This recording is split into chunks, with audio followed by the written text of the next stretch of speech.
Directorate of Elementary Education Assam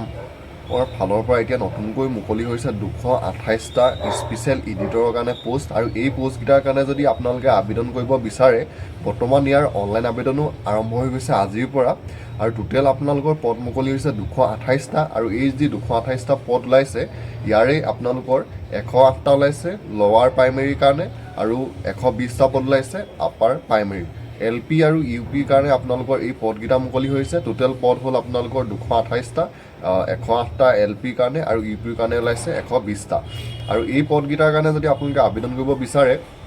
ইয়াৰ যি আপোনালোকৰ online আবেদন হয় অনলাইন আবেদন আপোনালোকে অনলাইন যোগে আবেদন কৰিব পাৰিব 28 আগষ্টৰ পৰা 30 ছেপ্টেম্বৰ 2025 লৈকে 30 ছেপ্টেম্বৰ ইয়াৰ আবেদন কৰাৰ লাষ্ট ডেট আৰু ইয়াৰ আপোনালোকৰ আবেদন কৰিবলৈ হ'লে কেইটামান ডকুমেণ্টছ ইয়াত আপোনালোকে ধৰি দিছে যোনকেইটা আপোনালোকৰ আবেদন কৰোঁতে দৰকাৰ হ'ব প্ৰথম পাছপোৰ্ট সাইজ ফটো আৰু সিগনেচাৰ তাৰপিছত লাগিব আপোনাৰ মেট্ৰিকৰ এডমিট কাৰ্ড আপোনালোকৰ যোনটো এজৰ কাৰণে লাগে আৰু তাৰপিছত মেট্ৰিকৰ মাৰ্কশ্বিট আৰু চাৰ্টিফিকেট তাৰপিছত আপোনালোকে হাইয়েষ্ট আপোনালোকৰ কোৱালিফিকেশ্যনৰ মাৰ্কশ্বিট চাৰ্টিফিকেট তাৰপিছত আপোনালোকৰ BEDৰ যোনখন আপোনালোকৰ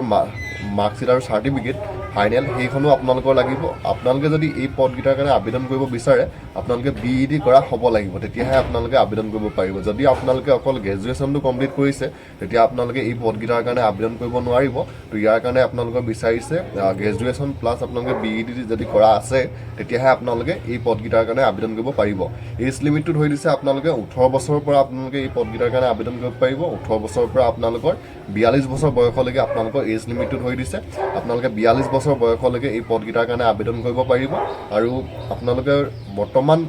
Directorate of Elementary Education DEE আসামৰ যোনটো অফিচিয়েল ৱেবছাইট আছে সেই ৱেবছাইটটোত গৈ বৰ্তমান আপোনালোকে ইয়াৰ কাৰণে আবেদন কৰিব পাৰিব ইয়াৰ অনলাইন আবেদন বৰ্তমান আৰম্ভ হৈ গৈছে আজিৰ পৰা 28 আগষ্টৰ পৰা ইয়াৰ অনলাইন আবেদন আৰম্ভ হৈছে আৰু লাষ্ট ডেটটো হ'ল অনলাইন আবেদন কৰা আপোনালোকৰ এই পদকেইটাৰ কাৰণে আপোনালোকে আবেদন কৰিব পাৰিব 30 ছেপ্টেম্বৰ 2025 লৈকে